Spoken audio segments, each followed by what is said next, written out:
Good morning students, कैसे हैं आप सब बच्चों। आज हम डिस्कस करने जा रहे हैं रिफाइनिंग ऑफ पेट्रोलियम के बारे में। प्रीवियस क्लास में हमने डिस्कस किया था पेट्रोलियम होता क्या है, फॉर्मेशन किस तरीके से हुई पेट्रोलियम की। ये बहुत अच्छे से हमने देख लिया था कि जो सी में डेड प्लांट्स होते हैं वो जब शेलो डिप्रेशन में चले जाते हैं under high temperature and high pressure in the absence of air, तो वो किस में कन्वर्ट हो रहे थे, पेट्रोलियम एंड नेचुरल गैस में कन्वर्ट हो रहे थे। हम देख चुके हैं अच्छे से, हमने यहाँ पर डायग्राम पे देखा था। आज देखते हैं कि रिफाइनिंग ऑफ पेट्रोलियम क्या होता है। ठीक है, रिफाइनिंग ऑफ पेट्रोलियम से हम स्टार्ट कर रहे हैं। सो रिफाइनिंग ऑफ पेट्रोलियम की जरूरत क्यों पड़ी बेटा, पहले मैं ये आपको बता देता हूँ। क्योंकि हमने देखा था जो पेट्रोलियम होता है उसमें बहुत सारे कंपोनेंट्स मिक्स होते हैं। ठीक है, कुछ क्रूड भी होता है, कुछ सॉलिड भी होता है, कुछ लिक्विड भी होता है। तो बहुत सारे कंपोनेंट्स को अलग करने के लिए, उनको पर्टिकुलरली यूज लाने के लिए, एक एक कंपोनेंट्स को यूज में लाने के लिए उन्हें सेपरेट करना जरूरी है। क्योंकि जब तक हम सेपरेट नहीं करेंगे, लाइक पैराफिन वैक्स भी था उसमें, पेट्रोलियम गैस भी है, लुब्रिकेटिंग ऑयल भी है, पेट्रोल भी है, डीजल भी है, सब कुछ ही है। अब सबको जब तक हम सेपरेट नहीं करेंगे तब तक हम सेपरेटली यूज नहीं कर सकते हैं। तो उन्हें यूज में लाने के लिए उन कंपोनेंट्स को जो अलग करने का प्रोसेस होता है, सेपरेट करने का जो प्रोसेस था, उसे ही हम क्या बोलते हैं बच्चों, refining of petroleum. Are you getting my point? Refining of petroleum, the separation of components for use. Simple line में देखो, the process of separating the various components from one another is known as refining of petroleum. एक दूसरे का use करने के लिए, एक से दूसरे को अलग करने के लिए जो प्रोसेस होता है उनके सेपरेशन का, उसे हम बोलते हैं रिफाइनिंग ऑफ पेट्रोलियम। अब इंपॉर्टेंट चीज ये है कि किस बेसिस पे आप उसे सेपरेट करते हैं। ऐसा तो है नहीं हाथ से निकाल के आप अलग कर देंगे, ऐसा तो है नहीं कोई सीजर आप यूज करके कट कर देंगे, कोई सॉलिड है तो कट करके दो पीस में अलग कर दिया, है ना। तो आप किस प्रोसेस से उसे सेपरेट करेंगे। तो बच्चों हम कौन सा प्रोसेस फॉलो करते हैं, फ्रैक्शनल डिस्टिलेशन। कौन सा प्रोसेस? Fractional distillation.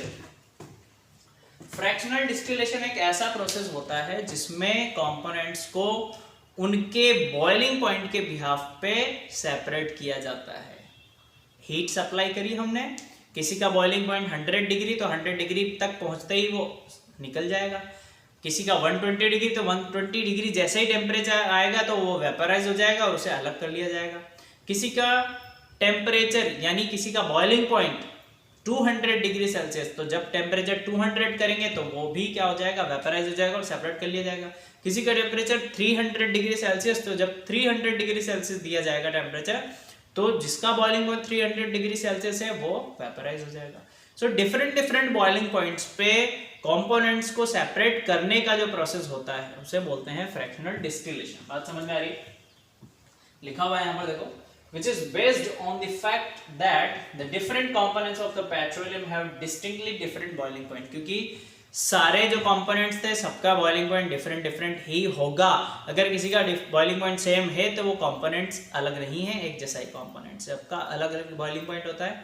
ठीक है, बॉइलिंग पॉइंट ऑफ आयरन अलग होता है, बॉइलिंग पॉइंट ऑफ पेट्रोल अलग होता है, डीजल का बॉइलिंग पॉइंट अलग है, पैराफिन वैक्स का अलग है, सबका अलग अलग होता है।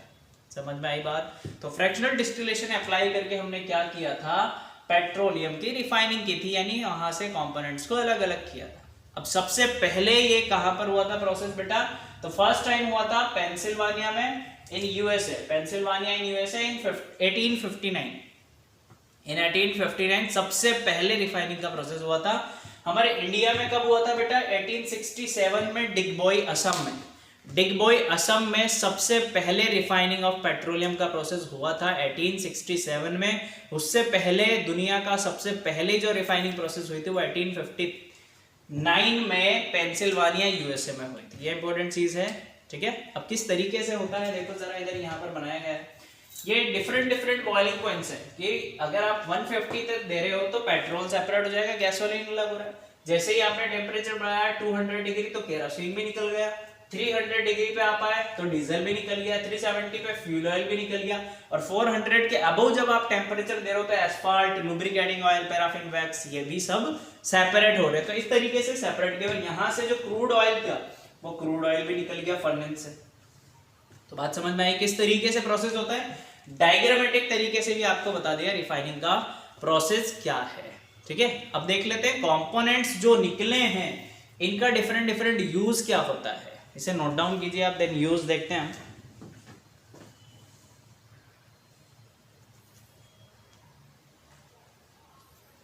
तो देखो बेटा, यहाँ पर जो कॉन्स्टिट्यूएंट निकल रहे हैं पेट्रोलियम के वो हमने इस साइड लिखे हैं, एंड इनके यूजेस हमने सेकेंड साइड पे लिखे हैं, यानी राइट हैंड साइड पे लिखे हैं। तो सबसे पहला जो कॉन्स्टिट्यूएंट है हमारे पास वो है LPG, liquefied petroleum gas.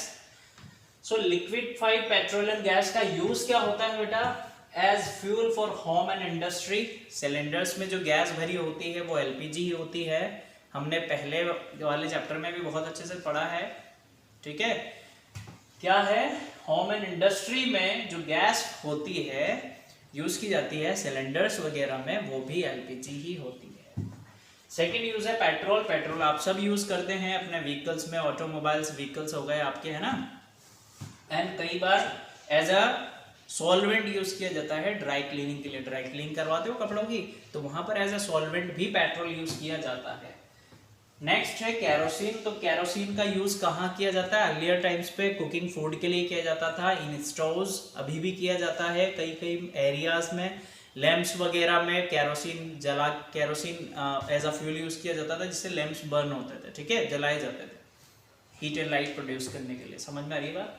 Next है डीजल। डीजल का यूज आपको पता है, जितने भी हैवी मोटर्स व्हीकल्स होते हैं, कार हो गए, बस हो गए, ट्रक्स हो गए, उसमें हम डीजल यूज करते हैं। हैवी मोटर्स जहां पर यूज होती है, लाइक जनरेटर्स हो गए, बड़ी बड़ी मशीनरीज फैक्ट्री में, इंडस्ट्री में जो यूज होती हैं बड़ी बड़ी मशीनरी जनरेटर्स, वहां पर भी हम डीजल का यूज करते हैं। लुब्रिकेटिंग ऑयल, फॉर लुब्रिकेशन के लिए जो मशीनरी वाले पार्ट्स होते हैं उनके लुब्रिकेशन के लिए लुब्रिकेटिंग ऑयल यूज किया जाता है, ताकि उसमें क्या हो, जंग नहीं लगे। तो उसमें टाइम टू टाइम क्या किया जाता है, लुब्रिकेशन किया जाता है, उसमें ऑयलिंग की जाती है बेटा। तो वो ऑयल कहाँ काम आ जाता है? मशीनरी पार्ट्स में लुब्रिकेशन के लिए। पैराफिन वैक्स होता है ऑइंटमेंट में, कैंडल वैक्स बनाने में, और वैसलीन वगैरह जो आप यूज करते हैं वो पैराफिन वैक्स से ही बनी होती है। नेक्स्ट है बिटुमिन। बिटुमिन हमने देखा था कि पहले कोलतार यूज किया जाता था रोड बनाने में। नोट डाल के हमने लिखा था बेटा कि अब नाउअडेज बिटुमिन का यूज किया जाता है, that is the constituent of petroleum in place of coal tar. ठीक है, और कहाँ यूज किया जाता है? पेंट वगैरह बनाने में भी यूज किया जाता है। तो ये पेट्रोलियम के जो कॉन्स्टिट्यूएंट हैं वो ये रहे बेटा, एंड इनके यूजेस क्या होते हैं ये भी हमने लिखा है। अब आपसे क्वेश्चन पूछा जाए डायरेक्टली कि write the uses of petroleum, तो आप ये सारे यूज लिख सकते हो, क्योंकि these are the constituent of petroleum. ऐसा तो है नहीं सिर्फ एक कॉन्स्टिट्यूएंट नहीं हो, एक सब्सटेंस ऑफ पेट्रोलियम, सब्सटेंस नहीं है, उसमें बहुत सारे कॉन्स्टिट्यूएंट मिक्स है। सो सबके यूज आप लिखोगे तो भी पेट्रोलियम का यूज माना जाएगा। आपसे पूछा जाए कि कॉन्स्टिट्यूएंट बताइए तो कॉन्स्टिट्यूएंट बता देना। रिफाइनरिंग हमने आपको समझाई दी। तो ये पेट्रोलियम आज हमारा यहाँ पर खत्म होता है बेटा। नेक्स्ट क्लास में हम डिस्कस करेंगे नेचुरल गैस के बारे में, देन हमारा चैप्टर कंप्लीट हो जाएगा। Okay, thank you so much, bye.